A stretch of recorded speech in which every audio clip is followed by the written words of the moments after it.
gasoil dans la bagnole, la carte bleue dans la chatte, faut de la tente pour Noël, faut bronzer pendant les vacances, faut des forfaits, pour oublier la solitude, faut des gonzesses à place. Eh quoi, ça va quoi? Ça va bien, tabarnak? Eh quoi? Ah, j'ai trouvé une photo, je suis trop contente, mon gars. Allez. Ah, de ces trucs. Mais ouais, c'était génial. C'est quand j'étais en réto dans l'école ordinaire et tout. Ah, c'est bon? C'est trop bien, t'as vu les têtes de con qu'on avait ou quoi? Ah, ouais. Mais ouais, mais franchement, c'était des bons souvenirs, tu vois, mais c'était compliqué, les gens ils étaient méchants et tout. Franchement, c'est dur pour moi, les cours, c'était pas bien adapté et tout. Ah ouais, à ce point-là, c'est vrai que quand je t'entends, il y a l'émotion qui revient, quoi, c'est clair. Franchement, c'est pas une très bonne époque, quoi. En plus, avec ma chaîne et tout, j'avais vraiment dur. Les gens ils se moquaient de moi, c'était limite du harcèlement scolaire, quoi. Sérieux, mais... Enfin, c'est fou à t'entendre, parce que tu sais, chez nous, au Canada, je veux dire, on a surtout des écoles inclusives, en fait. Ah ouais, et quoi, vous faites quoi alors? Ah ben, en gros, ça consiste surtout en le fait, bon, enfin, évidemment, c'est pour être, mais c'est pas toi qui es handicapé à vivre, c'est la société qui crée ton handicap. Ouais, d'accord, mais ça c'est des belles paroles, mais qu'est-ce que toi, tu fais rien. Si tu veux, le but des enseignants, c'est de sensibiliser justement les étudiants au fait qu'il y en a d'autres qui puissent être différents, mais de façon à ce qu'il y ait un enrichissement mutuel, tu vois, donc tes roues, elles ne posent pas de problème. Ah ouais, donc on s'enrichit par la différence, quoi. C'est de la conscientisation. Ah ouais. Et qu'est-ce que vous faites des caïds, etc. Parce que moi j'étais fort amie, tu sais, avec les caïds qui vont jamais en cours, etc. Parce que les petites filles à papa là, elles m'aiment pas, quoi, tu vois, je suis différente, etc. Mais tu sais, c'est vrai que j'avais entendu dire comme quoi il y avait quand même 10% d'étudiants qui se disaient harcelés à l'école chez nous. Ouais, il y en a beaucoup. Et encore, toi tu dis 10%, mais il y a tous ceux qui disent rien, quoi. Enfin, tu vois.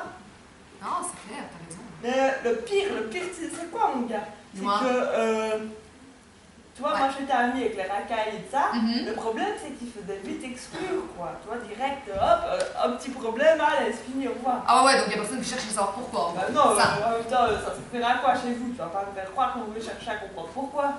Ah si, justement, attends, le but premier de l'école, c'est justement de créer des liens avec la société. Et donc, à partir du moment où ils ressentent un mal-être, c'est qu'on leur ressenti doivent être pris en considération, tu vois ce que je veux dire? Et quoi, et vous faites toute une analyse du problème, tout ça? Ah, en tout cas, on prend leur avis. Il y a un respect prof-élève qui est engendré. Ah ouais, carrément. Et genre toi, avec 40 élèves dans une classe, t'arrives à faire respect prof-élève, quoi. Okay, mais what the fuck, non, c'est pas comme ça chez nous, Loulou. Attends, il n'y a jamais 40 élèves dans une classe, on est 15 à part, pas plus, hein? Ah ouais, comme ça, tranquille, et quoi, ça va, vous pouvez discuter ensemble, tout ça? Ouais, il n'y a pas de souci de ce côté-là, parce que justement, le but, c'est qu'on ait un projet avec nos enseignants, tu vois. Si on est tous ensemble en mode mouton, ça mais en fait, c'est parfait, quoi. Non, là, tu rêves. Le problème chez nous au Canada, c'est que les gens sont à fond dans le, comment dire, dans le woke alcoolisme, en fait. Dans le woke alcoolisme, qu'est-ce que c'est que ça? Chez nous, c'est plutôt l'alcoolisme tout court, hein, en Belgique, la petite bière et tout. T'avais compris. Non, mais vraiment, c'est problématique, parce que le truc, c'est qu'on travaille beaucoup trop, tu vois, on est à fond dans la compétition, et ça, clairement... Voilà, mais qu'est-ce que c'est que ça? Non, il faut savoir se détendre dans la vie, une bonne petite bière. Je vais t'emmener dans le carré, tu verras ça, ça te rit, on va bien se marrer. Ouais, quand tu veux. Bon, sur ce, on va y aller, parce qu'on a cours dans 5 minutes. Allez, j'avoue, allons-y. Allez, tchuss. Ouais, faut des pilules, faut du gazon,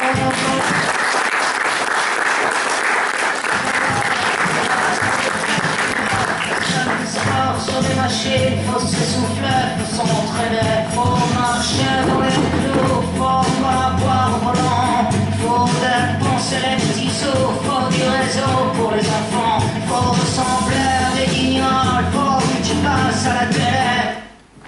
Hey, salut Sarah. Salut Noémie. Voilà. Ça va et toi? Bah oui, ça va.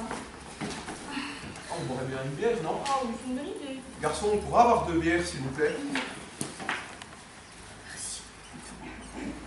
Ah là là, ces cours, ils étaient longs, mais longs. Puis j'avais la tête ailleurs en plus, hein. L'autre jour, je décorais le sapin avec mes parents. Et je suis tombée sur le discours présidentiel de notre cher Donald Trump. Donald comme un canard? Oui, si tu veux, oui. Et franchement, il m'a fait peur, ce gars. Je le compare et je vois Obama qui est là et avec un système de santé pour sa population et contre la discrimination, le sexisme, le racisme, et à l'autre. Notre cher Donald Trump, qui fait rien, lui, il fait quoi? Il a décidé qu'il fallait mettre tous les étrangers dehors, soi-disant pour la sécurité. Mais les gens, ils l'ont quand même voté, ce type. Je ne comprends pas pourquoi. Je ne comprends pas pourquoi. Parce que tu sais, chez nous, en Islande, en 2008, après la crise financière et politique, si tu veux, il y a les grandes banques qui se sont effondrées. Et on n'a même pas dû les rembourser, les grandes banques. Et, Vous avez fait? ben, si tu veux, il y a tout notre peuple. On a été jusqu'à Reykjavik. On a campé devant le Parlement pendant plusieurs mois, jusqu'à temps que le gouvernement conservateur cède. Et ça a fonctionné? Et ça a fonctionné. Si tu veux, il y a 22 citoyens qui ont été tirés au sort pour élaborer un projet de constitution. Tu es en train de me dire que le peuple a réussi à prendre des décisions pour le pays. C'est exactement ce que je te dis. Ah ben mon ami... Ça, c'est le pouvoir d'agir ensemble, mais aussi chez nous, on est 300 000 alors que chez vous, Je sais pas, on doit être quelques millions, mais... On doit être quelques millions de moutons, manifestement, parce que... Apparemment, chez nous, au moins, on se boule. Ah ben, il est temps que les temps changent. Allez, santé là. Santé, Noémie.